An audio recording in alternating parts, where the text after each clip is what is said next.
প্রিয় দর্শক, আসসালামু আলাইকুম।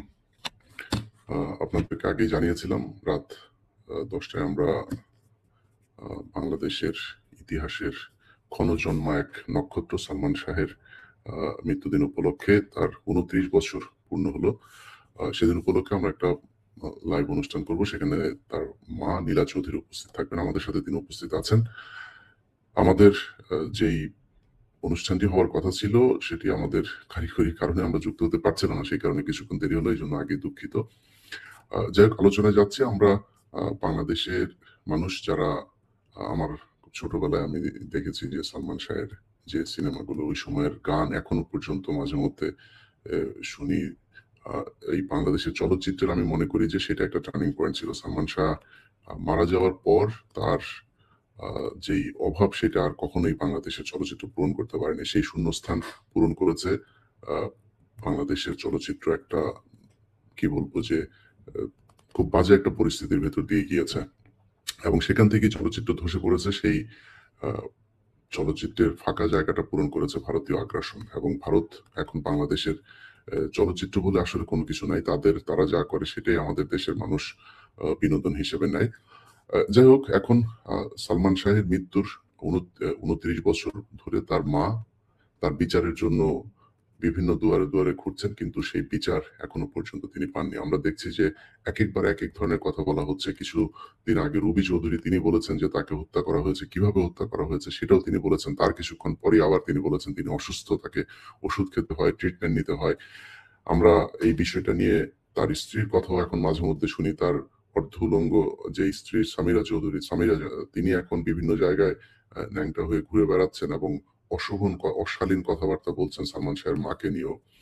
তো এই আ কালপ্রিট, তাকে এখনো পর্যন্ত আইনের আওতায় নেওয়া হয় নাই। তার বাবাকে আইনের আওতায় নেওয়া হয় নাই। আমিন মোহাম্মদ ভাই, তাকে আইনের আওতায় নেওয়া হয় নাই। না এনে একটা গরমিল দেয়া তদন্ত করা হয়েছে। তো আমরা তার অনেক কিছুই জানি। কিছুক্ষণের জন্য আমরা তার মায়ের কাছে শুনে আসি যে কি অবস্থা বিচারের। সন্তানের কথা মনে করে বিচার না হওয়ার এই কষ্ট আরো বেশি দেয় কিনা। নীলা চৌধুরী। জি, আসসালামু আলাইকুম। জি, আসসালামু আলাইকুম। জি, আমি জানতে চাচ্ছিলাম যে কি অবস্থা, খালাম্মা কেমন আছেন বলেন? বাবা, হ্যাঁ আছি, ভালো আছি, বেঁচে আছি। বেঁচে আছি তো ভালোই আছি, আলহামদুলিল্লাহ। সালমান শাহের যে বিচারের জন্য আপনি লড়াই করছেন দীর্ঘ ২৯ বছর। এই ১৫ বছর একটা স্বৈরাচার সরকার ছিল। সেখানে পিবিআই, মনোজ কুমারের যে পিবিআই ছিল সেটার কি ফলাফল সেটা আমরা বিভিন্ন মামলাতেই দেখেছি। সালমান শাহের এখানেও ব্যতিক্রম হবার কথা নয়। এখন নতুন আরেকটা সরকার এসেছে। এই সরকারের কাছে সহযোগিতা পাচ্ছেন কিনা? আসলে এই সরকারের কাছে এখনো কোর্টে কেসটা আমরা ২টা ডেট গেছে। তো আমি ছিলাম না। প্লাস এখনো দেশের পরিস্থিতি তো অ্যাকচুয়ালি ততই হচ্ছে। ঠিক মতন তো ঠিকঠাক হয়নি কিছুই। এখন কার মাধ্যমে কিভাবে কি পাবো, কোর্টের নেক্সট ২৩ তারিখ মনে হয় একটা ডেট আছে। আমরা দেখতে পারবো, বুঝতে পারবো যে কি করতে যাচ্ছে বা কি হচ্ছে, কোর্টের বা অবস্থাটাই কি এখনো ঠিক বুঝে উঠতে পারি নাই। তো সেটার একটা অন্যরকম একটা দুশ্চিন্তার মধ্যে আছে আর কি, কি করা যায়। মোট কথায় আমাদের মামলাটা ওরা বাজেয়াপ্ত করে দিয়েছিল, শেষ করে দিয়েছিল। আমি ম্যাজিস্ট্রেটের কাছে গিয়েছিলাম। ম্যাজিস্ট্রেট বললেন যে ২ দিন আগে আসলে মামলাটা নষ্ট হতো না। আমি বললাম মানে কি? আমি তো বুঝলাম না। মানে এটার মানে কি? বলে আমাদেরকে পুলিশ বলল যে আপনারা উৎসাহী না, আপনারা কোর্টে আসছেন না। তা আমি বললাম কোর্টে আসছি না মানে কি? আমাদের তো কোনো নোটিশ দেওয়াই হয়নি, কোনো চিঠি আমরা পাইনি। ওগুলো আসলে ওরা গায়েব করে দিয়ে তারপর লাইট টাইম খেয়ে শেষ করে দিয়েছিল। তারপরে আমি আবার আপিল করলাম কোর্টে, নারাজি জানালাম এবং কোর্ট গ্রহণ করে নিয়েছে। তারা চেষ্টা করেছিল যাতে কোর্টটা মামলাটা খারিজ হয়ে যায়। এত কয়েকবার নাকি হলে আর হয় না। কিন্তু আমি জানি এটা আইনসঙ্গত যে আমি পাবো। কোন কোর্ট রিসিভ করেছে, এটি আমার জন্য শুভ সংবাদ।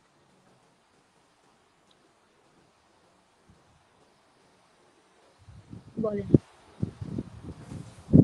আচ্ছা, ইদানিং আমরা একটা নতুন জিনিস দেখছি। সেটা হচ্ছে যে সালমান শাহের যে স্ত্রীর কথা, ডাইনি, যাকে নিয়ে আপনি শুরু থেকেই কথা বলেছেন।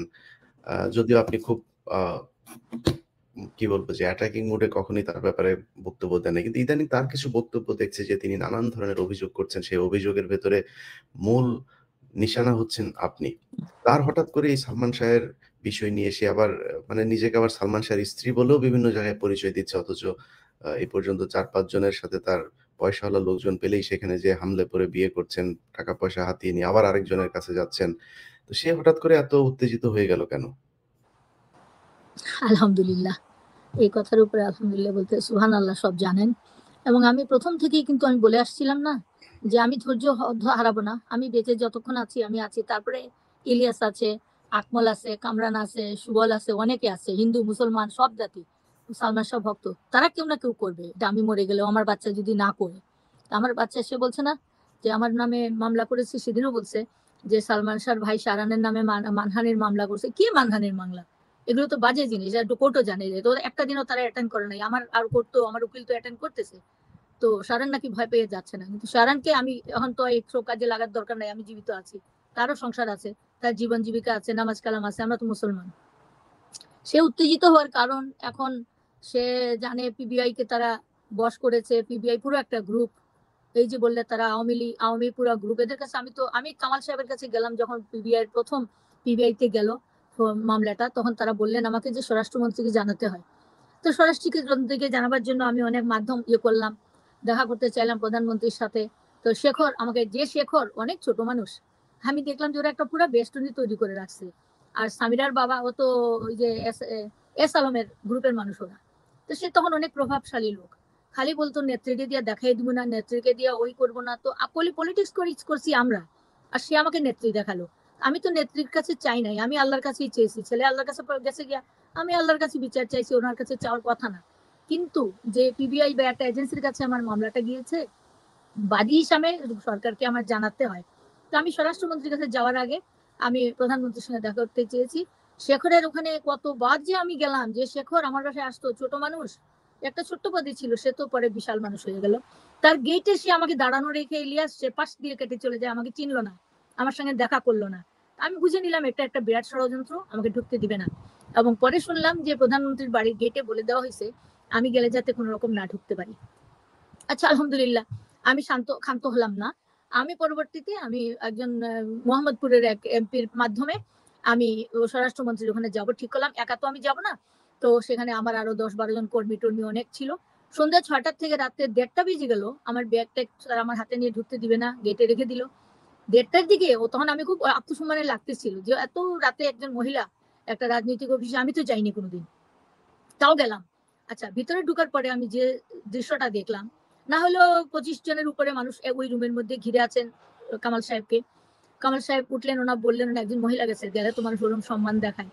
যাই হোক, আমার সাথে যে গেছে সে বললো যে আন্টি আসছেন আপনার সঙ্গে কথা বলতে। তা আমি কথা বলতে গিয়ে ওনাকে মামলার সবকিছু বললাম, আমার ছেলের ২টা ফটো দিলাম, আগের মামলার কথা বললাম যে আপনি পিবিআই তে আমার মামলাটা দেওয়া হয়েছে, আপনি খেয়াল রাখবেন যেন ন্যায়সঙ্গত বিচারটা আমরা পাই। উনি আমাকে বললেন, তখন ২১ না ২২ বছর হয়ে গেছে, এই মামলা তো শেষ, আপনি এটা নিয়ে এত ঢুকতেছেন কেন? তখন আমি বললাম যে কামাল সাহেব, আমি বলছি কিন্তু এই কথাগুলো, আপনি বয়সেও ছোট, অ্যাকচুয়ালি পজিশনে আপনি এখন স্বরাষ্ট্রমন্ত্রী, কিন্তু আপনি তো আমাদের থেকে অনেক ছোট। সেই হিসাবে আমি দাবি করে বলছি, দোয়া করছি, আপনি একজন স্বরাষ্ট্রমন্ত্রী, আপনি তো খালি নির্দেশ দিবেন যে মামলাটা যেন সুষ্ঠুভাবে পরিচালনা করা হয়। এখন ৪০ বছরের পুরানো মামলাও তো চলে, কোর্টে চলতেছে। আমার মামলা তো সুরাহা হয়নি, এখন ২১ বছর হলে ফেলে দিবেন ওটা? তো বলে আমি উঠলাম, উঠে বললাম যে আপনাকে আমি জানিয়ে গেলাম আমার মামলাটা পিবিআই এর হাতে আছে তদন্তে, প্লিজ আপনি একটু দেখবেন। বলে আমি কিছু ছবি টবি ওনাকে দিয়ে চলে আসলাম। তারপরে তো মামলা চলতেই থাকলো। এইভাবে কোর্টে যায়, কোর্টে আসে, ই করে। এবং বনোজ কুমারের ওখানে যতবারই আমি গেছি, মানে অপমানের সুরে সে কপাল কুচকে কথা বলে, যেন কথা বলতে চায় না। তারপরে এদিক ওদিক নানান কথা বলে, ওদিক অন্য লোক দিয়ে টাকা চায়। আমার আয়ু যে ছিল সে বারবার টাকা চাইতো। আমি বলতাম আমি টাকা দিব কেন? আর টাকা আমি কোথায় পাবো? আমি কি মাফিয়া নাকি যে আমি টাকা দিব? আমার ছেলে খুন হয়েছে, তোমরা বিচার করো, তুমি একজন আইও, তুমি কেন টাকা পয়সা চাও? আরো বিভিন্ন ইয়ের থেকে। যাই হোক, মাঝে মধ্যে ৮-১০ হাজার দিছি, তখন ঈদের সময় ছিল সেরকম, কিন্তু তারা ক্ষান্ত হয়নি। যাই হোক, আমার তো কিছু বলার নাই। তো এইরকম মানে অপমানজনক অনেক কিছু। একদিন দেখা একটা প্রমাণ আমি দেই বনোজ কুমারের। আমার অসুস্থ বোধ করতেছিলাম, একটু ভমিটিং লাগতেছিল। আমি বলছি আপনার ওয়াশরুমটা কোথায়, আমি একটু ওয়াশরুমে যাবো। উনি করলেন কি, পট করে একটা সিপাহীকে ডেকে বললেন ওনাকে আপনাদের ওয়াশরুমে নিয়ে যান, নিচে নিয়ে যান। আমি তো একটা শিক্ষিত সম্ভ্রান্ত ঘরের মহিলা। আমি উঠে গিয়ে ওনাকে বললাম আপনার রুমে কি কোনো, আমি বুঝে গেলাম ইয়েটা, আপনার রুমে কি কোনো বাথরুম নেই? বলে জি আছে। আমি বললাম, আমার তো বোধ হয় আপনার বাথরুমটা ইউজ করা উচিত, আমি কেন নিচে যাব? তখন বললেন সরি সরি সরি, আমি খেয়াল করিনি। ইনি কত অন্যমনস্ক চিন্তা করেন। আমি বাথরুমে গেলাম, আমি একটু কুলি করলাম, তারপরে আসলাম, এসে দেখলাম উনি খুব দম ধরে আছেন, মানে উনি ধরা খেয়ে গেছেন। এইরকম প্রত্যেকটা দিনেই, প্রত্যেকটা সময়ই উনি আমাকে সামিরার বাবা উনি বলেছেন, আর নীলা চৌধুরী বলছে সালমান শাহ করছে। ওনার যে শেষ বক্তব্যটা ভালো রকম শুনো বাবা, ওইখানে কিন্তু উনি অ্যাডভার্টাইজ করতে গিয়ে, যখন অ্যানাউন্স করতে গিয়া, এটা তো সে আইনের বরখেলাপ করছে। আইন বলে এজেন্সি প্রতিবেদন করে তারা করবে কি, তারা কোর্টে দেবে এবং কোর্ট আমাদেরকে জানাবে। সে তো কোর্টকে করে ওভারটেক করে সাংবাদিকদের মাধ্যমে অ্যানাউন্স করে দিল, কিন্তু সাংবাদিকদের প্রশ্নের উত্তরও তো সে দেয় নাই। এখানে সে বলতে গিয়ে বলছে সালমান শাহ খুন হয়েছেন, আত্মহত্যা করেননি বলে আবার ঠিক করছে। ফার্মলিং কিন্তু তার মাথায় ছিল সালমান শাহ খুন হয়েছে, বাধ্য হয়েছে সালমান শাহ আত্মহত্যা করেছে বলতে। এগুলি কি প্রমাণ না? তারপরে সালমান শাহর একটা জবানি দেওয়া হয়েছে, ভিডিও ক্যাসেট, যেখানে সালমান শাহ স্ত্রী কনসিভ করছে, ও নিজে চিল্লাচ্ছে এবং বলতেছে বল আমার বউ খারাপ হয়ে গেছে, কার সঙ্গে হয়েছে। এটা একটা মরা মানুষের একটা বড় বড় একটা এভিডেন্স। এটা সম্বন্ধে কোনো পাত্তাই নাই। আজকে যদি মামলাটা তো শেষ হয়ে গেল, তাহলে আমাদের এই এভিডেন্স গুলো আমাদের ফিরাই দেওয়া উচিত না? সালমান শাহ মৃত্যুর সময় যে আলামত গুলো আমরা জমা দিয়েছিলাম ডিবিতে বা সিআইডিতে, সেগুলোও এখন পর্যন্ত আমরা ফেরত পাই নাই, এটা কোনো উত্তর পাইলাম না। পিবিআই এর এই যে রেকর্ড বা এভিডেন্স যেগুলো দিলাম, সেগুলোও কিন্তু আজ পর্যন্ত পাইলাম না। মানে আমার মামলাটা কি এতই হেলাফেলা যে বাদীর কোনো গুরুত্ব নাই, মামলার কোনো গুরুত্ব নাই? এটা কি ধরনের কথা হলো? বলেন, আর কিছু জিজ্ঞেস করতে হলে অনেক সময় মনে থাকে না, যেটা বলবেন আমি উত্তর দেবো। জি। ও আরেকটা প্রশ্ন করছিলে তুমি যে ও এত উত্তেজিত কেন সামিরা এখন? সে মনে করছে, আজকে দেখলাম একটা ইন্টারভিউতে বলছে যে আমার ছেলে কেন আমাকে বুঝায় না যে সালমান শাহ মরে গেছে, সে তো শেষ হয়ে গেছে, ওটা আমি পাঠাবো, ওটা শো করবো। ওটা এক ভদ্রলোককে 20 লাখ টাকা দিয়েছিল সামিরা, আমারই যে ইমনকে কুলে কখে নিচ্ছে ছোটবেলা।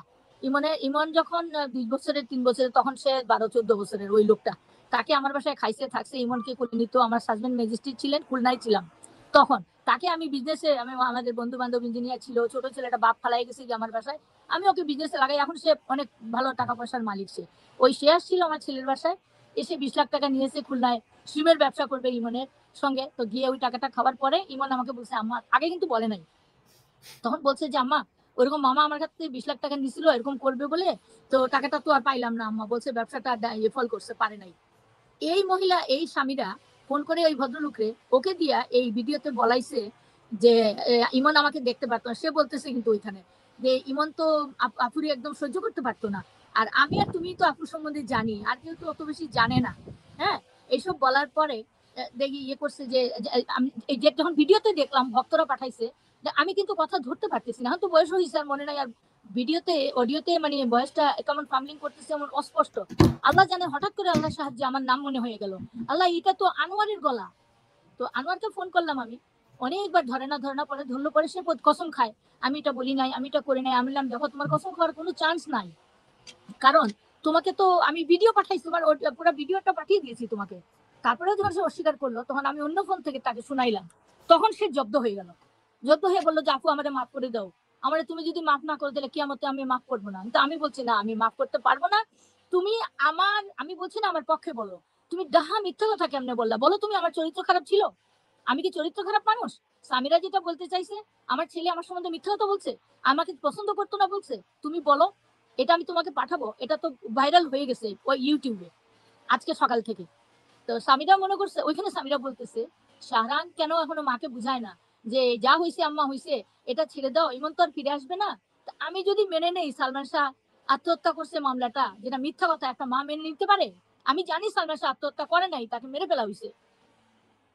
যাই হোক, তখন সে খুশি হবে। সে এই জন্য সে এখন 3-4টা বিয়ে করে, এই ভদ্রলোক এই বয়সে তো এত সুস্থ থাকার কথা না, এখন উনি আর কোনো দিকে না পেরে তাকে মডেলিং এ লাগাই দিয়েছেন। আচ্ছা করুক, আমার কিচ্ছু যায় আসে না, কারণ সে আমার পরিবারের কেউ না। সে ছিল লুসি সামিরা হক, সে হকের মেয়ে, আমার কিছু না। আমার ছেলের বউ যে কয়দিন ছিল, আমি চেষ্টা করেছি তাকে আবৃত্তি রাখতে, চেষ্টা করেছি তাকে সম্মানে রাখতে। আল্লাহর কসমের উপরে কোনো কসম নাই, আমার সঙ্গে কোনো দিন সামিরার কোনো কথা ঝগড়া হয় নাই। আমি মুখে তুলে ভাত খাওয়াইছি সামিরাকে। আমার ইমন বলতো লম্বা হাতের ব্লাউজ তারপরে শাড়ি, তারপরে এগুলো পছন্দ করতো। পরে এসে বলতো, আমি বললাম, হঠাৎ শাড়ি টাড়ি পরছো কেন, বিষয়টা কি? তো বলতো আপনার ছেলে পছন্দ করে, এই যে 3 কোয়ার্টার ব্লাউজ পরছি, দেখেন আপনার মতন সাদা শাড়ি লাল পাড় পরছি, এরকম করতো। ও যখন ঝগড়া করতো ইমনের সঙ্গে, আমার কাছে দৌড়ে আসলে ইমন কান্ত, আর বলতো আম্মা ওই রুমে গিয়েই তো তোমার গালি দিবে, তোমার যাওয়া দাঁতে যাতা গালি দেয়। আমি বলতাম বাদ দে, ওগুলো বয়স হলে ঠিক হয়ে যাবে। আমি এরকম কি করতাম। কি আশ্চর্য, সে আমাকে কিভাবে গালি দেয়। 9 দিনের দিন যখন আমরা ঘর খুলতে যাই, আমি কিন্তু ওই যে বলছে সালমান শাহ ভাই, শাহরান নাকি তাকে লাথি মেরে দিছে না, আল্লাহর কসম আবারও বলতে হয়, সালমান শাহকে ইয়েতে তোমার মেডিকেলে রেখে শাহরান, আমি জানিও না, আমি তো তখন লাশ নিয়ে কাঁদতেছি, কেউ ধরে না, লোক নাই, কিছু নাই, আমি লাশকে জড়াই ধরি, আমি কাপড় দিয়ে ঢাকার চেষ্টা করতেছি, কাপড় চাইলাম, মেডিকেল কলেজ থেকে আমাকে একটা চাদরও দিল না, বলে তিনি তো অনেকক্ষণ আগে মারা গেছেন, এগুলো সব ইনস্ট্রাক্টেড, সে দেখেও না, সেটা তো লাগায় নাই। আচ্ছা যাই হোক, তখন শাহরান গেছিল বাসায়, গিয়ে তার স্বপ্ন ইয়েকে বলতে গেছে, সামিরাকে ডাকছে রুমে, গিয়ে দেখছে পিঙ্ক কালার একটা কামিজ পরা, লিপস্টিক টিপস্টিক লাগানো, কয়েকজনকে নিয়ে বসে সে কথা বলতেছে রুমে। সে ওকে ডাক দিছে, ডাক দিয়ে বলছে ভাবি দিকে উঠে আসো, নিয়ে ওর ছোট একটা গেস্ট রুম ছিল, ওই রুমে ঢুকে বলছে যে ভাবি আমার ভাই মরলো কেমনে। তখন স্বামীরা সঙ্গে সঙ্গে শাহরানের পায়ে ধরে ফেলছে। আচ্ছা এই ঘটনাটা আমি মনে হয় শাহরান আছে, মনে হয় সব না, শাহরানকে একটু ডাকো তো। তো এই বিয়ে করতে ধরার পরে ও যখন বলছে যে বলে আমি জানি না ভাই, আমি জানি না, বলে পায়ে ধরে সে ওকে ছেড়ে, পাও ছেড়ে দৌড় দিয়ে সে নিজে বের হয়ে আসছে। আর সে বলতেছে কি শাহরান তাকে ধাক্কা দিয়ে বের করে দিছে, সে জুতা নিতে চাইছিল, সে জুতা নিতে পারে নাই, সে তো ওই তো দৌড় দিয়ে নেমে সে 2তলায় না 3তলায় গেছে, এবং যখন শাহরান লিফটে আবার নেমে আসতে চাইছে তখন 3তলায় তারা আটকাই দিছে তাকে। তারপরে যখন নিচে অনেক কষ্ট করে নেমে আসছে, নিচের গেট বন্ধ করে দিছে যে ওকে মেরে ফেলবে, তখন মাঝখান থেকে একটা দারোয়ান উঠে এসে বলছে একজন তো মারাই গেছে, একে আর মারতে দেওয়া যাবে না, বলে বলছে এই দরজা খুল, বলে দরজা খুলে দিয়ে বলছে ভাইয়া ভাগো পালাও পালাও। তো শাহরানের একটা বন্ধু ছিল সঙ্গে, তখন তারা পালাইয়া দৌড়ে এসে বেবি ট্যাক্সি দিয়ে কোর্টে আসছে, ইয়েতে মেডিকেলে আসছে। তো এখন মনে করতেছে যে আমি যদি মেনে নেই, আর আমি মেনে নিচ্ছি না, সে এখন মডেল হয়ে গেছে, সে অনেক পাওয়ারফুল, সালমান শাহ থেকে অনেক পপুলারিটি তার বেশি হয়ে যাচ্ছে, মনে করতেছে মানুষ যখন যখন পাপ করে তখন উল্লাস করে, আর যখন ভিকটিম কষ্ট পায় তখন ক্ষুধার আড়স কাঁপে। আমি তো আর কিছু, আজকের দিন না, আমার প্রতিটা দিন 6 সেপ্টেম্বর আমি ঘুমাই না, আজকে 30 বছর আমি ঘুমাতে পারি না, কারণ আমার ছেলে যখন বাসা পাল্টাইছিল তখন থেকে আমি ঘুমাই না। আমি বারান্দায় নামাজ পড়তাম আর কাঁদতাম যে আমার ছেলে কখন ঘরে ফিরলো, সিগন্যাল দেখা যেত তার বিল্ডিং এর, আমি লাল বাতিটা দেখতাম আর বলতাম আমার ছেলে আসছে নাকি, ফোন দিত, আমি বলতাম এই এত রাতে তুমি বাইরে কেন, তোমার কি ঘর বাড়ি নাই, ঘরে যাও, বলতে না মা ঘর বাড়ি নাই। তো একদিন এক একদিন বলতো মাজারে, একদিন বলতো এখানে, তো আমি তো ঘরে যাও, তুমি ঘরে না গেলে তো আমি ঘুমাইতে পারি না। তো ঘরে গিয়ে অনেক সময় ডিজিটাল ফোনের 83 কত জানি ছিল একটা ইয়ে, তো সে নষ্ট করে রাখছে, ডিজিটাল নাম্বারটা নষ্ট করে দিছে যাতে সালমান আমার সাথে ঘরে আসলে টিএনটিতে কথা না বলতে পারে। এটা ইমন বলছিল যে আমি বললাম তুমি ঘরে গেলে একটা ফোন দিতে পারো না, ফোন তো নষ্ট করে রেখে দিছে, বাদ দাও, আমি তো তোমার ফোন দিবই। তো এই তুমি নাকি এদিকে আসো তো, এখানে এসে কথা বলো, একটু সামনে আসো না, কথা বলো এখান থেকেই। তুমি নাকি সামিরাকে লাথি দিয়ে বের করে দিছো ঘর থেকে, জুতা নিতে দাও নাই, ও ইন্টারভিউতে বলছে, বলো তুমি কি করছিলে ওই দিন, ঘটনাটা একটু বলো, তাড়াতাড়ি বলো। আসসালামু আলাইকুম যারাই শুনছেন আজকে আমার এই প্রথমেতে এদিকে ইলিয়াস চলে আসো। ভাইকে আসসালামু আলাইকুম, আশা করি ভালো আছেন ভাই। আসলে সামিরা যে কথাটা বলেছে আমি তার সাথে একমত এক জায়গায়, যে একজন আল্লাহ আছেন, উনি সবকিছু দেখছেন। আমরা আল্লাহকে ভয় পাই, এবং আমি যতটুকুই আমি ইসলাম এবং হাদিস সম্বন্ধে জানি, যারা মিথ্যা কথা বলেন তাদের জন্য অনেক কঠিন শাস্তি একটা আছে। তো আমি তাকে ওদিনকার টান ঘটনাটাই বলো। দিয়ে সে যেটা বললো যে ঘর থেকে বের করে দিছি, বা স্যান্ডেলও তার পায়ে ছিল না, তাকে ইয়ে করে দিছি। আমি আসলেও সামিরাকে কিন্তু আমার মাকে যেরকম ভালোবাসি, তো সামিরাকেও সেরকমই আমি পছন্দ এবং ভালোবাসতাম, মায়ের মতনই আমি শ্রেয় করতাম। কিন্তু সেদিনকার আমার যেই অভিজ্ঞতা, সেই অভিজ্ঞতার কারণে আমি তাকে মানে অনেক কিছুই তার কাছে আমার প্রশ্ন, যে আমার মা কিন্তু জানতো না যে, বা বাবাও জানতো না যে ইমন ভাইয়া হসপিটালে যখন ছিল, যে আমি সেই বাসায় আমার বন্ধুকে নিয়ে গেলাম। তারা সামিরা আমার রুমে এসে, আমি খালি সামিরাকে জিজ্ঞেস করলাম যে ভাবি কি হয়েছে আমাকে একটু বলো। তো সে আমার পায়ে ধরে মাপ চাইলো, বললো ভাইয়া আমি কিচ্ছু জানি না, আমি কিচ্ছু জানি না, এই শব্দটাই সে ব্যবহার করলো। তারপরে রুম থেকে বের হয়ে চলে গেল দৌড়ে। তারপরে তো আমি ঘর থেকে বের হয়ে দেখি পুরো বাসাটা খালি। আমার বন্ধুকে বললাম চলো আমরা যাই, এখান থেকে তালা মেরে নেমে যাই। আমার সামিরার কাছে একটাই প্রশ্ন, যখন আমি লিফটে নামতেছিলাম, লিফট মনে হয় 8 তলায় আসার পরে লিফটটা হঠাৎ থেমে গেল। তো আমি দেখলাম সামিরা আরো 4 জন 4-5 জন লোক তার সাথে, আর বলতেছে এই তো ওরা, ধরো। আমার প্রশ্ন সামিরাকে, আমি জানি না আখেরাতকে তুমি কতটুকু ভয় পাও বা কবরকে তুমি কতটুকু, মৃত্যুকে কতটুকু ভয় পাও। আমি অসম্ভব ভয় পাই। তোমার সেই চ্যালেঞ্জকে আমি গ্রহণ করে নিলাম, যে সেই দিনে তুমি যে ব্যাখ্যা দিয়েছো আর আমার যে ব্যাখ্যা, আমি যা দেখেছি, যার কারণে তোমাকে এত প্রশ্ন করা হচ্ছে। কারণ সেদিন তো বাড়িতে আমি ছিলাম না, আমি যদি থাকতাম হয়তোবা আমি সবকিছুর উত্তর দিতে পারতাম। সেই ঘরে তো সামিরা ছিল, তো সামিরার থেকে তো ভালো আর কেউ বলতে পারবে না আসলে কি ঘটনাটা ঘটেছে সেই দিন। তো আমি তুমি ওকে তার, জুতা নিতে দাও না না কেন? না জুতা, আল্লাহ তো একজন আছে আমাদের। রাস্তা নিচে আছে, তোমাকে আটকাই দিও না আমাকে হলে নিচে বলরুমে। আটকানো হইলো, তারপরে বলা হইলো যে একজন আমাকে বলে দিল যে ভাইয়া আপনি এখান থেকে পালান। আমার জোর জবরদস্তি হাতাহাতি ধরা, ধস্তাধস্তি সম্পূর্ণ ইলিয়াস ভাই। এটা পুরা সালমান শাহর লাশ ওখানে মর্গে রেখে মর্গে রেখে মেডিকেলে মেডিকেলে রেখে এই ঘটনা। আর আমরা তো, আমি সবচেয়ে তো অবাক হইলাম যখন মর্গে ভাইকে নিয়ে গেল, আমি এখানে দাঁড়ানো ছিলাম ইলিয়াস ভাই। আর আব্বাও এখানে ছিল না, আব্বা পুলিশের কাছে, আম্মাও কোন দিকে চলে গেছে, আমি একা। তো আমার কাছ থেকে একটা একটা ছেলে বের হয়ে আসলো পোস্টমর্টম রুম থেকে। তো আমি বললাম যে আমি ভিতরে থাকতে চাই, তোমরা যখন পোস্টমর্টম করবে। আমি জানি না আমার ভিতরে কিভাবে অতটুকু সাহস সে সময় এসেছিল। তো আমাকে বললো না আপনি এখানে থাকতে পারবেন না, আপনি উনার কে? তো আমি বললাম আমি উনার ভাই। তো বললো আপনি এই কাগজের মধ্যে আপনার নাম এবং আপনার ঠিকানাটা লিখে দেন। তো আমি একটা কাগজের উপরে আমার নাম এবং আমার ঠিকানাটা লিখে দিলাম।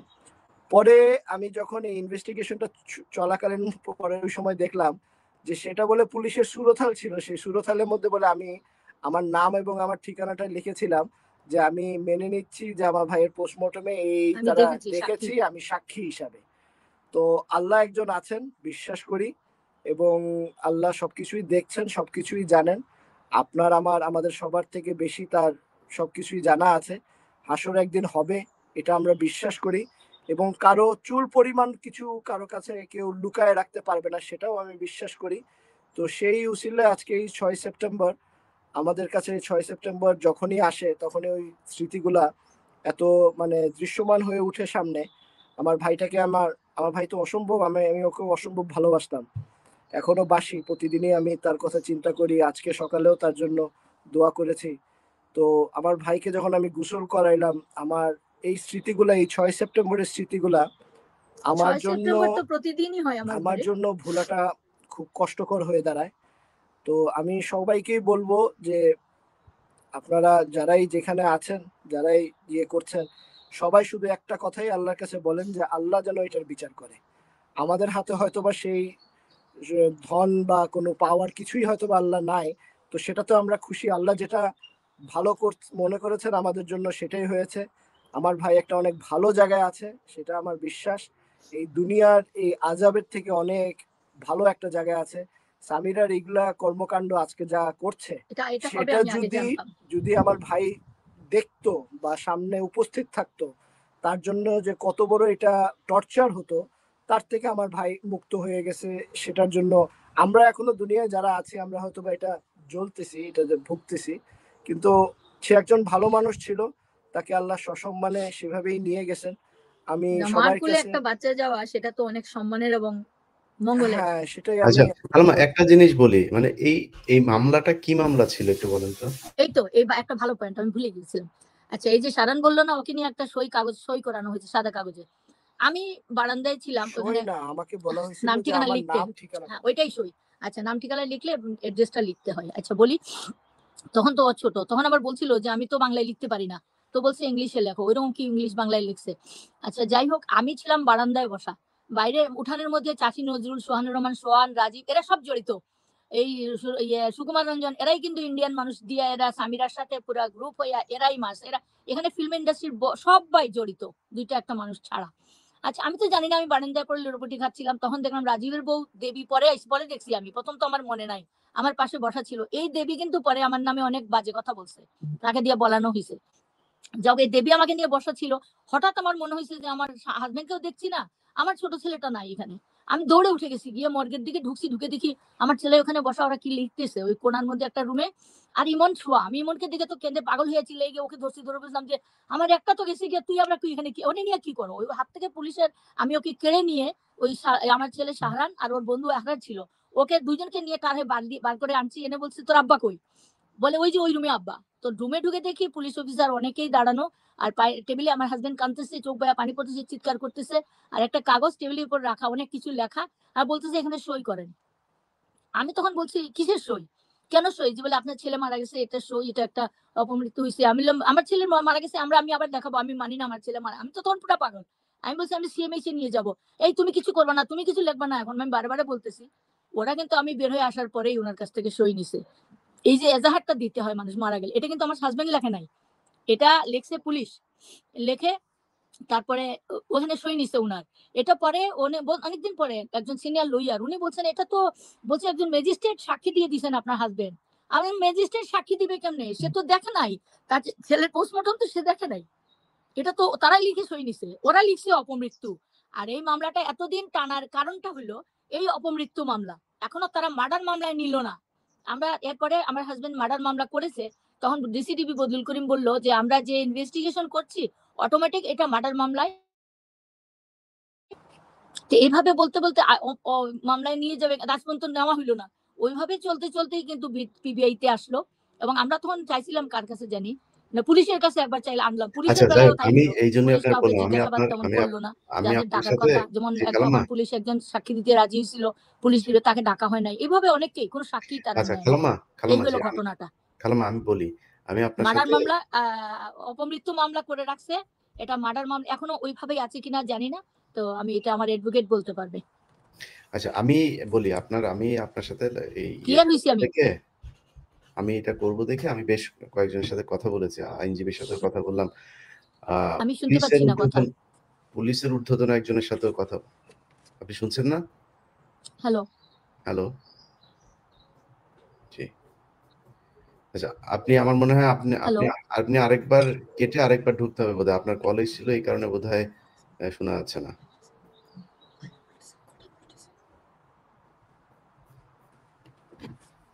হ্যালো হ্যালো, আমি কথা শুনতে পাচ্ছি না তো কিচ্ছু। আপনি কেটে আবার, আমি তো কিভাবে বলবো, আচ্ছা ওইখানে কথা বলতেছে।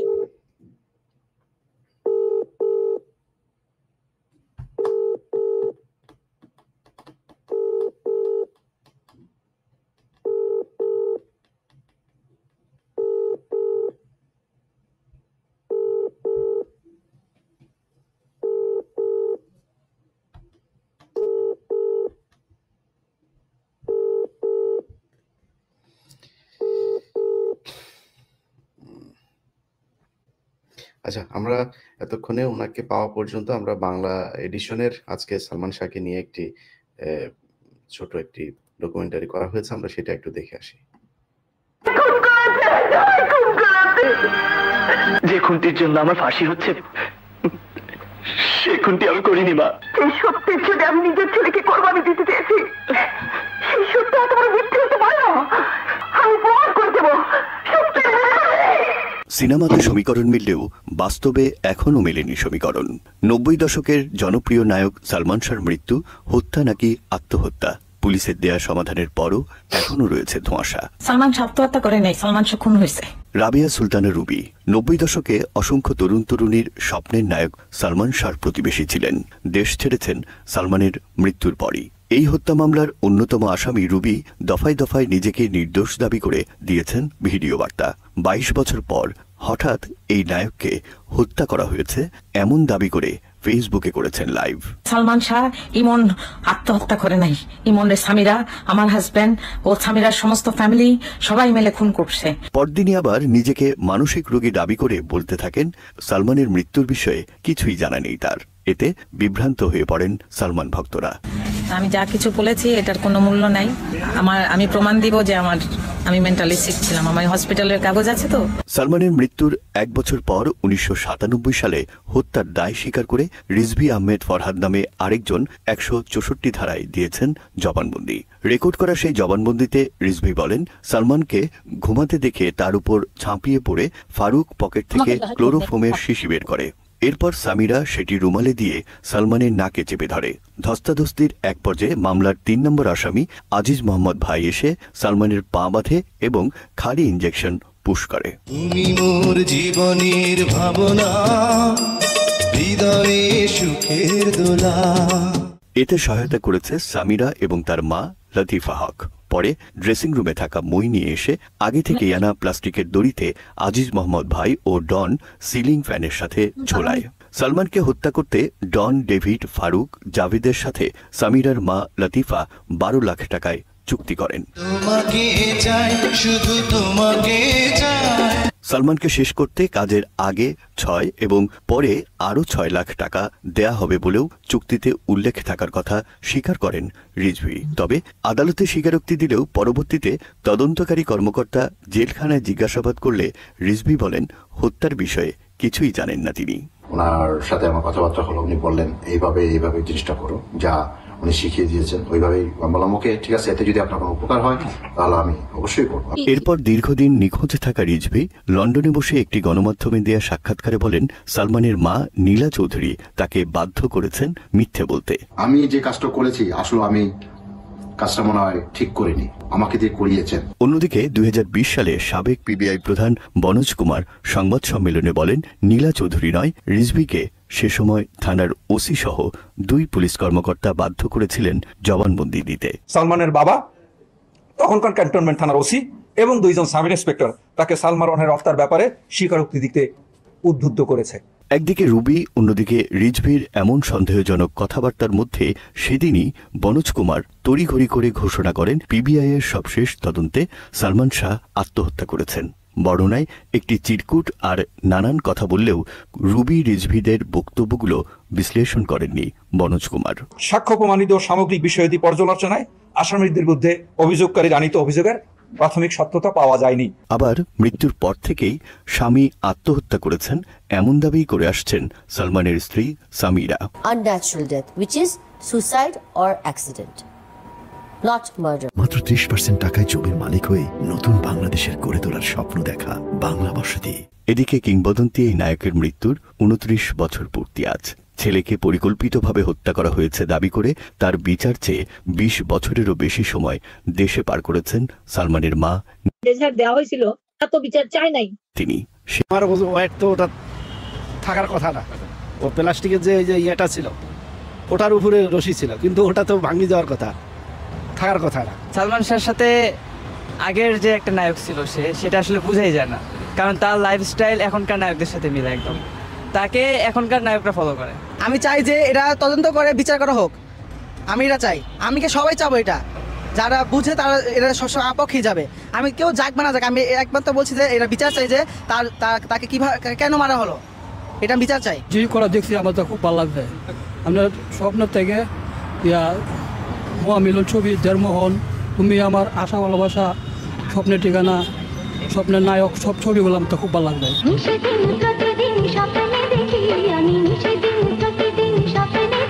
কালো হাই কলার টি শার্ট, ধূসর কোট আর গলায় চেইন পরা সুদর্শন পুরুষ সালমান শাহ ছিলেন 90 দশকের হার্ট থ্রব নায়ক। সব বয়স, শ্রেণী পেশার মানুষের কাছে ছিলেন এক ভিন্ন রকম ভালো লাগার নাম।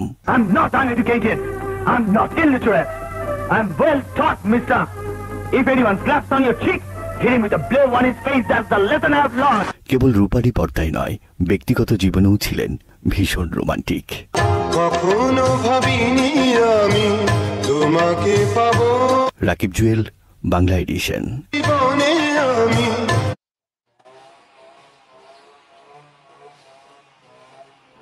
রুবি চৌধুরীর যে বক্তব্যটা দেখেন, যাদের মানসিক সমস্যা থাকে তাদের সবচাইতে বড় একটা লক্ষণ হচ্ছে সে নিজেকে কখনো মানসিক সমস্যা আছে এটা বিশ্বাসই করবে না, সে বলবেও না, ডাক্তারের কাছে যেতে চাবে না। এটা হচ্ছে সবচেয়ে বড় সিমটম। তিনি নিজে এসে বলছেন যে আমি পাগল, আমি এটা কোনো পাগল জীবনে কোনদিন এটা সবচেয়ে বড় সিমটম। তখন সামিরার বাবা আমেরিকায় গেল, আমরা জানি, ফেসবুকে আসলো যে কি হক ইয়েতে গেছে, সামিরার বাবা আমেরিকায় গেছে, এবং তখন আমরাও বলেছিলাম যে সে ওকে হাত করতে গেছে এবং ভয় দেখাচ্ছে, সে কিন্তু পরে আবার বলছে।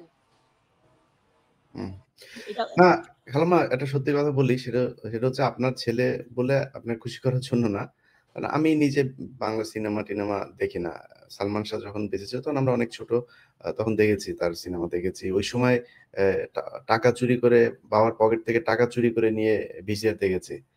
তো এই মানে ওর যে একজন ব্যক্তি বক্তব্য দিলেন যে ওনাকে মনে হয় না যে উনি ওই সময়ের নায়ক, উনি মনে হয় আরো 50 বছর পরেও উনি তখনকার সাথেও খাপ খাইয়ে নেয় একজন নায়ক হতেন। মানে ওনার স্টাইল, কথা এই বলার ধরন। ব্যাপারটা আমি বলি, বলো, যখন ওই যে ছেলেটা বললাম না আমার বিপক্ষে বলছে, খুলনার একটা ছেলে, যখন জুতা কিনতে যেতাম খুঁজতাম কি একটা জুতা হোক, কম দামি হোক। আমি এখনো 50 টাকার কাপড় পরতাম তখন, ওইটা তখনকার 50 টাকা অনেক টাকা, কিন্তু 50 টাকায় কেউ কাপড় কিনতো না। তো মনে করে একটা কাপড়ই পরবো, আমি অত দামি দামি আমি পছন্দ করি না, একটা এক্সক্লুসিভ। সালমান শাহকে ওইরকম, যেমন চুল একবার পড়ে যাচ্ছে তখন আমি বলছি দেখো বয়স হইলে আবার সোহেল রানা হয়ে যেও না। তো বলছি কেন আম্মা এটা বললা? আমি না সোহেল রানা সাহেব দেখছো না চুল পড়ে গেছে, উনি উইক লাগাইছে, ওনাকে মানায় না, উইক লাগাবার দরকার নাই, চুল পড়ে গেলে পড়ে যাবে, তুমি স্কার্ট বানবা, টুপি পরবা, এই কিন্তু স্টাইল আনলো। এটা আমার এই যে প্রত্যেকটা জিনিস, আমার ছেলে এখনো সাধারণ খোটা দেয় আমারে, তোমার ওই ছেলে তো তোমার সব কথা শুনতো, ওই জন্য এখনো মানুষের কাছে রয়ে গেছে। প্রত্যেকটা জিনিস, ছোটবেলায় গান শিখাইতাম, 50 পয়সা দিতাম, 100 টাকা দিতাম, তারপরে 500 টাকা, তারপর বলছি আর পারতাম না, তুই পড়লে করলে কর, না করলে না। এইরকম একটা গান রেকর্ড করতো, করে এসে আমাকে ডাক দিত। ওই যে ডলি জোহর বলতেছে আমার নাম ধরে ডাকতো, নীলা চৌধুরী বলতো, তারপরে সামিরা বলতেছে ডলি আন্টিও জানে মাকে মা বলে ডাকতো না। আরে মাকে মা বলে ডাকতো না তো তুই আম্মা ডাকলি কেমনে? ঘরের মধ্যে বাচ্চাকে মানুষ শাসন করে না? আচ্ছা, সামিরার যখন বিয়ে হয়েছে আমরা জানতাম না, ও পাগলামি করতেছে, ভয় পাচ্ছে, কানলে ও টেলিফোন দেয়, চলে যায়। আমার বোন খুব ভক্ত ছিল নারিন্দার পীরে, একদিন আমাকে জোর করে নিয়ে গেছি ইমনকে সুদ্দা নারিন্দার পীর সাহেবের কাছে, উনি আজকে নাই। উনি দেখে ওকে বললেন, অনেক বুঝাইছেন আর বলছেন যে বাবা পাগলামি করে না, এই মেয়েটাকে তুমি যদি ঘরে তুলে আনো তাহলে তুমি কিন্তু মারা পড়বা, তোমার জীবন নষ্ট হয়ে যাবে। আমি জানি না উনি কেমনে বলছিল, কিন্তু ঘটনাটা তাই হলো। পরে এসে বাসায় এসে বললো যে আমার বন্ধু প্রিন্স ওদের বাসায় আমাকে তো ইয়ে করে বিয়ে করাই দিছে। পরে আমরা আবার কোর্টে ইয়েতে গিয়া, উত্তরে গিয়ে এক জায়গায় আমরা কাজী অফিসে বিয়ে করে ফেলছি, আমি তো এখন সরতে পারবো না। তখন আমি কি করতে পারি বলো? একদিন দুপুরবেলা এরকম দুইজন আসছে আমার বাসায়, বেল দিছে, তো কলেজ স্কুল থেকে আসছে, আমি মনে করছি কলেজ থেকে, দরজা খুলে দেখি স্বামীটার সাথে, তখন তো আমি চিনি না, তো কে আমি নিয়ে ড্রয়িং রুমে বসাইছি, তো দুজন কথা বলতেছে। তো হঠাৎ সময় দিয়ে আমি ঘরে এসে কাজের বউকে বলছি ভাত লাগাও, ভাত খাবো। যাওয়ার পরে বলতেছে কি যে এই তুমি বলো। আমি বললাম এতক্ষণ কোথায় ছিলা, তোমাকে আমি ফোন দিলাম এতবার, তোমার ফোন ধরলা না। তো বলতেছে যে আমি ইন্দিরা রোডে ছিলাম। ইন্দিরা রোডে কেন? বলে পিঙ্ক কালারের একটা বাড়ি দেখছি, আমরা বাড়ি ভাড়া নিবো। আমি কেন? বলে এই তুমি বলো, তুমি বলো। তো ও বলে তুমি বলো, এই বলতে বলতে আমি বললাম তুমি বলো, ও ছেলেকে বলছি। তো উঠে বলে আম্মা আমি ওকে বিয়ে করে ফেলছি। বিশ্বাস করো, আমি বললাম তুমি কি এটা সিনেমার ডায়লগ দিছো আমারে, নাকি ঠাট্টা তো করো আমার সাথে বন্ধু, নাকি মস্কারা করতেছো তুমি আমার সাথে? বলে না আম্মা, একদম সিরিয়াস, চুপ হয়ে গেছে, মাথা নিচু করে বলছে না আম্মা আমি সরি, তোমাকে বলতে পারি নাই। শুনে আমি কি করবো, আমি দৌড়ে এসে বাথরুমে, বিশ্বাস করবা না, উপরে শাওয়ার ছিঁড়ে ওই কাপড়ের মাথার উপরে মানে পানি ঢালছি অনেকক্ষণ, কিচ্ছু বলতে পারি নাই, মাটিতে অনেকক্ষণ বাথরুমে বসে রয়েছি। তারপরে কাপড় বদলাই উঠে গিয়ে কিচ্ছু বলি নাই, ওদের সাথে দেখা করে নিয়ে খানা দিছি, খাওয়াইছি, তারপর বলছি ওকে পৌঁছাই দিয়ে আসো। ইন দ্য মিন টাইম ও বাসায় আসছে, ওর বাবা আসছে। ওর বাপকে কেমনে বলবো, ও তো পায়ে পৌঁছাচ্ছে আমাকে বলার জন্য, সে বলবে না। অনেকক্ষণ পরে খাওয়া দাওয়া দিয়া যখন আমি বললাম যে তোমার সঙ্গে একটা কথা আছে, বলে তুমি তো এত মুড করে এত মোশন করে তো কোনোদিন কথা বলো না, কি হয়েছে কি বলবা? তো আমি বললাম তুমি একটু শান্ত হয়ে তুমি বসো, তোমার সাথে আমার জরুরি কথা আছে। বলে এমন কি জরুরি কথা যে তুমি আমাকে এত উপনীতা করতেছো? তা আমি বললাম যে যদি মনে করো তুমি এখন আমি মরে গেছি বা সালমান শাহ ইমন বিয়ে করে ফেলছে, তখন তুমি কি মনে করবা? বলে এটা মস্কারারও তো একটা সীমা আছে না, ইমন এখন বিয়ে করবে কেন? এই কথার উপরে আমার আর হয়নি। আমি বললাম হ্যাঁ ইমন বিয়ে করে ফেলছে। হায় রে খোদা, চোখ দুটা লাল হয়ে গেল, আর সঙ্গে সঙ্গে দৌড়ে গিয়ে বললো ইমন ডাক দেওয়া শুরু করছে, ইমনকে গুলি করে মেরে ফেলবে। আমি ওকে জড়াই ধরছি, করতেছে, ও বসে গিয়ে কান্দা শুরু করলো, ইমন এটা কি বলো, ইমন তুমি এটা কি বলো? আমি তখন ওকে জড়াই ধরে আমি শান্ত করলাম, বললাম আচ্ছা বাদ দাও, যদি একটা মেয়ে এসেই থাকে আমাদের ঘরে, আমাদের তো কোনো মেয়ে নাই, তো ঠিক আছে আমরা মেনে নিবো, ও পছন্দ করছে, ঠিক আছে আমরা মেনে নিবো, আমার ছেলেকে তো আমি ফালাই দিতে পারবো না, ও পছন্দ করছে আমিও পছন্দ করলাম, তুমিও মেনে যাও। ও আমাকে আর ইমনকে জড়াই ধরে যে আমরা তিনজনে কাঁদলাম কতক্ষণ, এসব কি ভোলা যায়? এসব ভোলা যায় না। এই শয়তান ওই সময় ঘর থেকে বের করা দরকার ছিল। এখন এত চালাক ছিল না রে। আমি আপনাকে যে প্রশ্নটা করেছিলাম আমরা সেখানে একটু যাই, গুরুত্বপূর্ণ জায়গা। সেটা হচ্ছে আমি আইনজীবী এবং পুলিশের একজন কর্মকর্তার সাথে কথা বলেছি যাদের কাছে আপনাদের এই মামলাটা ছিল। যে পিবিআই বনজ চলে গিয়েছে, এখন পিবিআই, সিআইডি এবং এসবি এই ৩ জায়গাতেই এই প্রধান হিসেবে যারা দায়িত্ব পালন করছেন তারা অত্যন্ত দেশপ্রেমিক মানুষ। এবং আমি মনে করি এটা অনেকের কাছে হয়তো হাস্যকর মনে হইতে পারে, অবিশ্বাস্য মনে হইতে পারে। কিন্তু আমি মনে করি আপনার সাথে কথা বলে আমি এই কথাগুলো বলেছি যে সালমান শাহের হত্যাকাণ্ডের সাথে ভারত জড়িত ছিল। শুধু সালমান শাহ না, সেখানে এই চিত্রনায়ক মান্না তিনিও কিন্তু একটা বিশেষ সালমান শাহ রোমান্টিক সিনেমা করতো, উনি অ্যাকশনধর্মী সিনেমা করতেন, উনিও কিন্তু মোটামুটি হলটা মাতিয়ে রেখেছিলেন। আরেকজন সোহেল, আমি বলতে চাচ্ছিলাম যে সালমান শাহের সাথে কারো তুলনা নেই, কিন্তু আরেকজন সুদর্শন নায়ক ছিল সোহেল চৌধুরী, তাকেও মেরে ফেললো। এবং সেটাও কিন্তু এই আজিজ মোহাম্মদ ভাই, তারপরে এই যে সোহেল বলছিল যে মদ খেয়ে বলছিল যে ওর সাথে ঝগড়া হয়েছে তখন বান্টি ইসলামেদের সাথে, তখন সে বাসায় গিয়ে বলছিল ফোন করে কালকে সকালে আমি সব বলে দেবো। তখন ওরা ওই দারোয়ানে একটা স্টেটমেন্ট দিছিল পেপারে, তখন তারা ফোন করছে যে ভাই একটু বাইরে আসেন না ভাই, আপনার একটু কথা আছে। ওই বাইরে ল্যাম্পপোস্টের নিচে আসতেই তো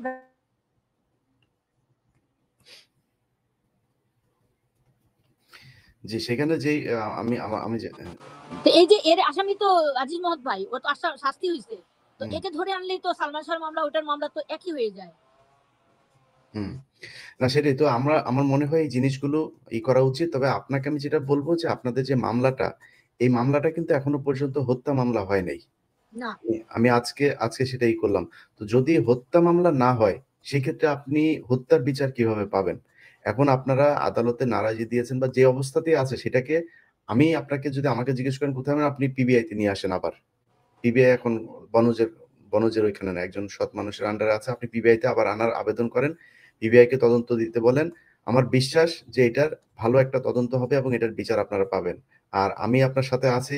বাংলাদেশের সব মানুষ এখনো পর্যন্ত আমার মনে হয় না যে এই যে এখন আমি তোমার মাধ্যমে এই অডিয়েন্সের মাধ্যমে আমি দেশবাসীর কাছে এটা আমি জানতে চাচ্ছি, সবাই আমার পরিবারের, আমি মামলাটা কোথায় নিব, কিভাবে নিব, সবাই যেন কমেন্টের মাধ্যমে জানাই দেয় তোমার এই পেজে। আমি আপনি এটা আইনজীবীর সাথে কথা বলবেন এবং আমি তো আপনার সাথে কথা বলবোই।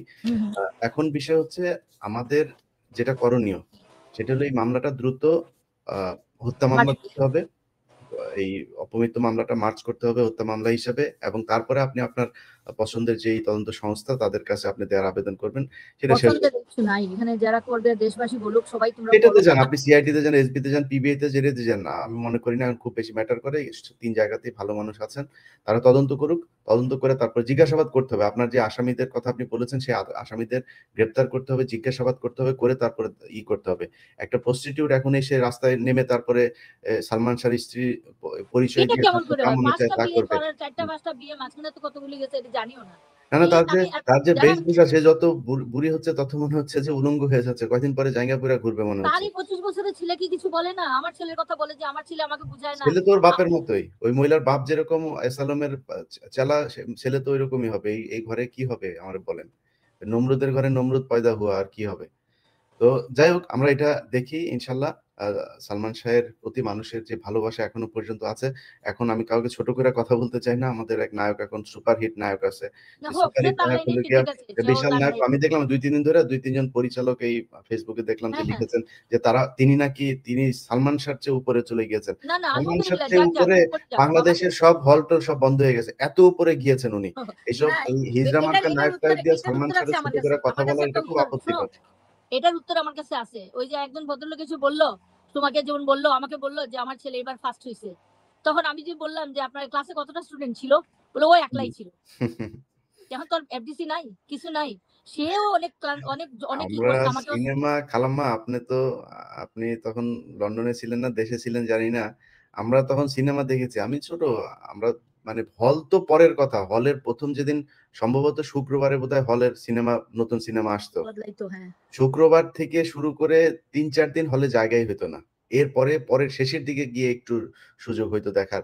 আমি জীবনেও চিন্তা করতে পারি নাই যে আমার ছেলে ঢাকাই ফিল্মের নায়ক হবে। প্রথম দিন কাঁদছি আমি যখন সোহান টুহানেরা আসলো, তার আগে তো আমি জানতাম না, আমাকে বলে নাই। আমি তো কিছুতেই দিব না যে বাংলাদেশি সিনেমাকে আমি চিনি কি জিনিস, আমার ছেলে যাবে প্রেমের ডায়লগ দিবে, এটা কেমন করে হয়? পরে ও যখন জড়াই ধরে আমাকে বলতে লাগলো যে আম্মা কিয়ামত থেকে কিয়ামত, একটা ছবি আমি করে ফেলি আর করবো না, তখন আমি মত দিছিলাম ওই একটা ছবি। না হলে তো একটা আমার ছেলে নায়কই, লেখাপড়া মানে করবে, একটা এটা তো নায়ক। নায়ক। এরা দেখে মানে বাস্তবের এই যে মানুষ ছোট্ট মনে এই হয় না। কথাটা বলছে, তুমি যে বললা ইয়ে কথা, সে তো এইসব করে করে শাকিব খানকে নামাই দিচ্ছে। তো যে যার মতো করুক, আমার মরা ছেলের সাথে তুলনা করার তো কোনো দরকার নাই, তার সময় সে চলে গেছে। এগুলিও তাদের মানে নতুন কোনো একটা ইয়ে আছে। হ্যাঁ, আদারওয়াইজ মানুষের পালস বোঝা উচিত যে মানুষের সালমানকে নিয়ে মানুষের যে ভালোবাসা, এই সালমান মারা যাওয়ার পরে অনেক মানুষ আছে আমার মতো জীবনে আর কোনদিন সিনেমা দেখতে যায়নি। না না, অনেক মানুষ কেন, প্রায় 95% মানুষ যায় না, 5% তাও না পেরে হয়তো যায়। বা সিনেমা কই নাই তো দেখবি কি, দেখার তো কিছু নাই, যা সেটা উল্লঙ্ঘনা হচ্ছে সব। যাই হোক, ওনারা এখন ইয়ে করে এসেছেন যে সাকিব খান হচ্ছে ওনার অল্টারনেটিভ হিসেবে দাঁড় হোক হোক, করাতে সাকিব যাক, আমি দোয়া সারা করি। দেশে প্রতি ঈদে খালাম্মায়, প্রতি ঈদে একটা সিনেমা বের হয়, 2 ঈদে 2টা সিনেমা বের হয়। ওই সিনেমার হলে স্টার সিনেপ্লেক্স না কি বলে, সেখানে যায় কিছু মানুষ 20-25 জন গার্মেন্টস এর পোলাপান ভাড়া করে নিয়ে যায়, উনি তাদেরকে দিয়ে দেখায় হাউসফুল সিনেমা। আর সারা দেশে হলই নাই, সব হল বন্ধ হয়ে গেছে, এত জনপ্রিয় একটা নায়ক। সাবানা ছিল ওখানে, আমি ছিলাম। আমি যখন ওখান থেকে বের হয়ে চলে আসি, ওকে গোসল করানো হয়, আমি থাকতে পারবো না, আমি দৌড়াই চলে আসছি। আসার সময় বলছিলাম যে তোদের ডিজিতে আল্লাহর গজব পড়লো। গজব পড়ে গেছে, তো গজব পড়ছে না, একদম ঠাড়া পড়ে গেছে, আর তো কিছু হবে না, না। এগুলি আর ওইখানে হিসাব করা উচিত, কারণ নায়ক মান্না যেদিন মারা যায়, সেদিন আমি ঢাকাতে ছিলাম, আমি একটা অ্যাসাইনমেন্টে ছিলাম, সেখানে হঠাৎ করে শুনে মারা গেল। তো ইউনাইটেড হসপিটালের আমি আপনাদের বাংলাদেশের মানুষকে বলে রাখি, ইউনাইটেড হসপিটালের ব্যাপারে আপনারা সাবধানে থাকেন। এখানে অনেক আকস্মিক অস্বাভাবিক কিছু মৃত্যু হয় এবং খুব বিশেষ মানুষগুলো এখানে মৃত্যু হয়। এখানে যাওয়া নিয়ে আমার মনে হয় সবার একটু সাবধান হওয়া উচিত। মান্না গেল, তিনি সুস্থ, তিনি নিজে ড্রাইভ করে গিয়েছেন, যাওয়ার পরে তিনি মারা গেলেন। এগুলো আমার মনে হয় ভারতের কোনো কারসাজি আছে কিনা এই দেশের চলচ্চিত্রকে ধ্বংস করে দেওয়ার জন্য, তাদের সবখানে যদি তাদের ষড়যন্ত্র থাকতে পারে, এখানেও থাকবে না, এটা চিন্তা করেই নেওয়া খুব অস্বাভাবিক ব্যাপার। তো আমরা দেখি কি করা যায়, ইনশাল্লাহ এটার বিচারের জন্য আমরা সর্বোচ্চই করবো। খালাম্মা, কথা বলবো না আপনার সাথে, আমরা অনুষ্ঠান শেষ করি। আমরা ন্যায় বিচার চাই। আমি শেষ করবার আগে আমার দেশবাসীর সঙ্গে একটু কথা বলতে চাই। এবং আজকে যে জিনিসটা দেখলাম আমার সালমান শাহ ভবনে, আমাদের বাড়িতে যেটা ঘটলো, একদম গরিব মানুষ বেশিরভাগই, সাধারণ ছোট ছোট বাচ্চারা যারা একদমই ইমেচিওর, আবার অনেক গেছে বাচ্চা মাকে বাবাকে নিয়ে, অনেক বাবারা গেছে বউকে নিয়ে বাচ্চাকে নিয়ে দেখা করতে, দেখাইতে ওই টুকরা টুকরা ভিডিও করে করে আমাকে লাইভে নিচ্ছে, শুনতেছে। আমি কিন্তু লাইভ ধরি নাই, কারণ আমার মন মানসিকতা ওইরকম নাই। দেখে আমি পাগল হয়ে গেলাম যে আল্লাহকে তাহাজ্জুদের সময় যে আমি বলি যে আল্লাহ, আমার বাচ্চাকে দুনিয়াতে যেমন পাগল করছো মানুষের কাছে, তুমি বেহেশতে কিয়ামতেও যেন ওইরকম প্রভাব খাটাইতে দাও আল্লাহ, তুমি দিও। এবং দুনিয়ার মানুষের দোয়াতে যেন শেষ পর্যন্ত আমরা থাকতে পারি। এবং দুনিয়ার মানুষের কাছে আমার অনুরোধ, তারা যে ভালোবাসা দিচ্ছেন আমার শেষ দিন পর্যন্ত, আমার পরেও যেন আমার শাহজাহানকে দেখে রাখেন, এইভাবে যেন আমার বাচ্চাদেরকে, পরিবারকে দেখেন, সবাই যেন এক পরিবার আমরা আছি এমন থাকতে পারি। আমি আর কিছু চাই না। আমি সামিরা বিয়ে করুক, বাচ্চা হোক, যে যেখানে যাক, সে বেহেশতে যাক, আমার কোনো আপত্তি নাই। Who is Samira, I don't know, আমি ভুলে গেছি।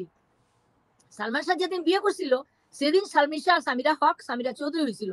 যেদিন প্রথম ডিভোর্স করবে বলছে, ও বলে ডিভোর্স নীলা চৌধুরী বলে 3বার ডিভোর্স করছে।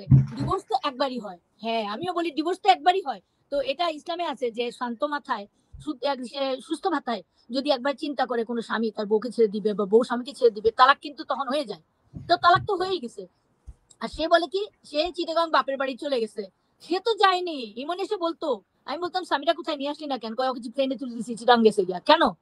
পরে বলবো না আম্মা, বলতো না, কারণ আমার মাথায় এটা ঢুকলে আমার কষ্ট হবে, সেই জন্য বলতো না। ও পাঠাই দিত, সে যাইতো না। সে যখন বাসায় দেখতো এটা হয়েছে ওটা হয়েছে বা কোনো কিছু বুঝতে পারতো, টিকিট নিয়ে আসে, ওই এক কাপড়ে বলতো গাড়িতে উঠে ও বুঝতো না, প্লেনে নিয়ে দিত। তোর মা এসে হাতে পায় 3বার, সে সত্যি একবার তো উকিল নোটিশ পাঠাইছে, কিন্তু তারা, আর শেষবার যখন আসলো তখন তো রেডি হয়ে আসছে খুন করবে। 2-3 দিনের মাথায় তো মেরেই ফেললো। আমার কাছ থেকে 3 দিন আগের দিন ওই যে ঘরের মধ্যে একটা স্লিপ লিখে পাঠাইছে আবুলকে, আম্মা আপনার ওই অনুষ্ঠানে গেলাম পাবলিক লাইব্রেরিতে, প্রথম পাঠাইছিল বিকালে, আম্মা আপনি একটা কালো শিফন শাড়িটা আমাকে দিবেন। আমি ঠিক করছিলাম ওইটা আমি পরবো, পরে ওইটা দিয়ে আমি চিন্তা করলাম কি পরবো, তাহলে তো ইমনও কালো পড়তেছে, ইমন আমার বলছে কালো পড়বে, তাহলে ও কালো, তাহলে আমি সাদা পরি। আমি আর আমার হাজবেন্ড সাদা পরছি, গাড়িতে ওরা 2জন সামনে। এই শেষ দৃশ্য, ওই বড় গাড়িটা আমি রাখছি বাসায়, সিলেটের বাসায়।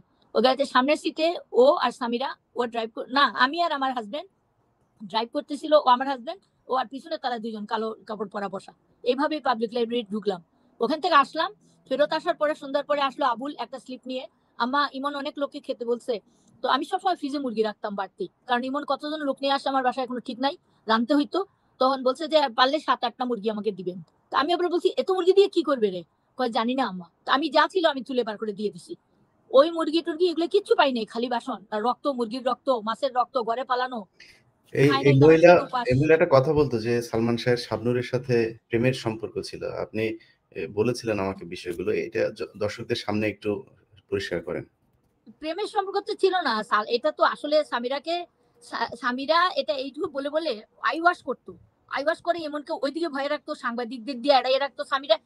শাবনূরকে তো এমন পিচ্ছি বলতো। এবং একদিন শাবনূর আমাকে ফোন দিছে গাড়ির থেকে যে আম্মা আম্মা দেখছেন আমার নামে কি বলছে, আমার আর সালমান ভাই নাকি বিয়ে হয়ে গেছে। তখন আমি বলছি এই চুপ কর, অভিনয় করতেছিস, কাজ করতেছিস, কাজ কর। এখন তো তোর বিয়ে হয়েছে বলছে, 2 দিন পরে বাচ্চাও দেখাই দিবে। তো এগুলো দেখিস না, কাজ কর, আমি আসি না। তোরে বিয়ে করবে কেমনে, বোনকে আবার বিয়ে করে কেমনে? কিন্তু শাবনূরের দোষ আছে। শাবনূর হয়তো, আমি যেটা মনে করি লাইফের ইয়ে তো সবারই আছে, ও তো ছিলই আজিজ মোহাম্মদ ভাইয়ের সাথে, সবই জানতো, প্রাণের ভয়ে বলে নাই। কিন্তু শাবনূরের বাবা বলে গেছে আমেরিকায় না লন্ডনে একটা অনুষ্ঠানে সবাইকে যে সালমান শাহ আত্মহত্যা করে নাই, আমি জানি, এটা সাক্ষী আছে অনেকেই। তো আত্মহত্যা করার কথা না, জানতো কিন্তু সে বলে নাই। আবার এই যে ইন্ডিয়ান একটা ফিল্ম করছে আমাদের দিয়ে, আমাকে এরশাদের সাথে কি লাগাইলো। কোনো বাপের বেটা আছে বলতে পারবে যে এরশাদের সাথে আমাদের দেখছে ঘনিষ্ঠ ভাবে কিছু করতে? উনি একজন মুরব্বী ছিল, পিতার নেতার সমান হয়। আমি তাকে অনেক সম্মান করতাম, অনেক ভালো মানুষ সে। কিন্তু আমার কাছে সে খারাপ ছিল না। যে যে যেমন তার সাথে তেমন। সে ওখানে দেখাইছে এরশাদ সাহেব ওকে খুন করাই ফেলছে। আর ওইখানে বলতেছে ডন শাবনূরকে যে শাবনূর ফোন করছে, কই তুই কোথায়? কাজটা তো হয়ে গেছে, ভালো ফিল্মটা দেখো।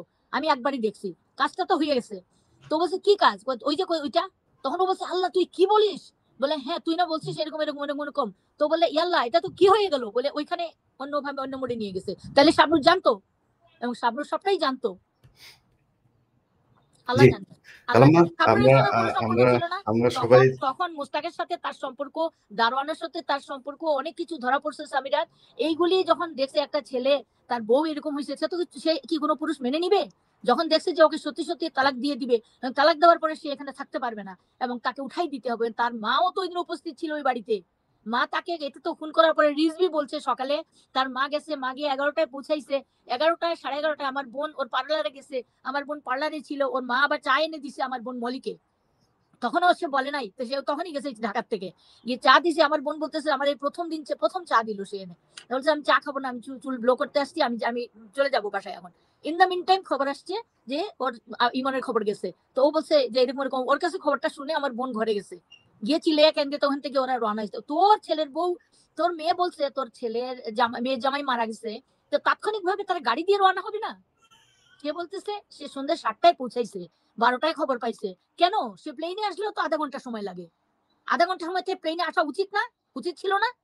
এদিকে তো সব কালাম্মা, ওরে বন্ধ কাজ করে গেছে। করেন, ওরে ওই হিরো আলমের ফোন নাম্বারটা নিয়ে ওরে দেন, হিরো আলমের সাথে মিউজিক ভিডিও করুক। এটা খালি বাকি আছে তার। ওরে না, এই হিরো দেশের মানুষ আলম অনেক ভালো মানুষ, একটা সহজ সরল মানুষ, থাকতে দাও। ওর মতন থাকতে দাও, ভালো তো তোমরা সামনে নায়িকা পেয়ে যাবা। দেখা যাক, আল্লাহ যাই হোক, প্রিয় আল্লাহ মালিক। দর্শক, আমরা এতক্ষণ যা কথা বললাম যে সালমান শাহের প্রতি আমাদের ভীষণ একটা ভালোবাসা আছে। আর তার জীবনে যদি কোনো পাপ থাকে আমরা সবাই তার জন্য দোয়া করি। মানুষ তো, আল্লাহ তার ছোট মানুষ বাপ বালিক হওয়ার আগে তো মারাই গেল রে বাপ। 24 পাপকে বছর যেন বয়স, মাফ করে দেন, মাফ করে দিয়ে 24 আমি বছর বয়স। না, আমার ছেলে অনেক ভালো ছিল, কোনো গুনাহ করে নাই, কোনদিন কোনো গুনাহ করে, মার কথাই চলতো, বাপের কথা শুনতো। তো এখানে সালমান শাহ চলচ্চিত্র উনি উনি হ্যাঁ একটা বেশ কিছু অনেক প্রতিবন্ধী মানুষকে, তারপরে উনি যাওয়ার পরে যে অনেককে তিনি যাদের নিজের টাকায় তিনি চালাতেন এরকম বক্তব্য দিয়েছিল। যে একদম ছোট করে একজন ওনার সাথে থাকতো, খুব মোটা করে একজন ছিল। হ্যাঁ, এই ও তো মারা গেছে, উনি সুনামিয়া মারা গেছে, মতি তো এখনো আছে। একটা খুবই অমায়িক একজন মানুষ ছিল, তার জন্য এই জিনিসটা কেমনে হয় শুনো, এই জিনিসটা কিন্তু এখন পর্যন্ত আমি আমার ওই যে বলছে ডলি বলতেছে আমার এটা দিত, ওই যে আজকে মতিন সাহেব বললেন, মতিন রহমান খুব সুন্দর ইন্টারভিউ দিছে যে কোথাও গেলে ঈদের সময় কাপড় আনতো। তো দোকানে একদিন গিয়ে গুলশানে আমি গেছি, তো দোকানদার বলতেছে আম্মা আপনি কিছু বলেন না, আপনার মেয়ে ছেলের বউ 1600-1700 টাকা দিয়ে, তখনকার দিনে 1700 টাকা বউ, আপনি কি কিনছে? বলে লিপস্টিক। আমরা কিনুক না, সে তো সালমান শাহর বউ, তো কিনলে কি আছে? আমি কিন্তু গায়ে পাত্তা দিতাম না। আচ্ছা কয় কিনছে, ও তো পায় নাই কোনোদিন পড়ুক। আচ্ছা ঠিক আছে, একটা শাড়ি হাত দিয়ে আমি রেখে আসছি, আমি আনি নাই, মানে আমার বেশি পছন্দ হয় নাই।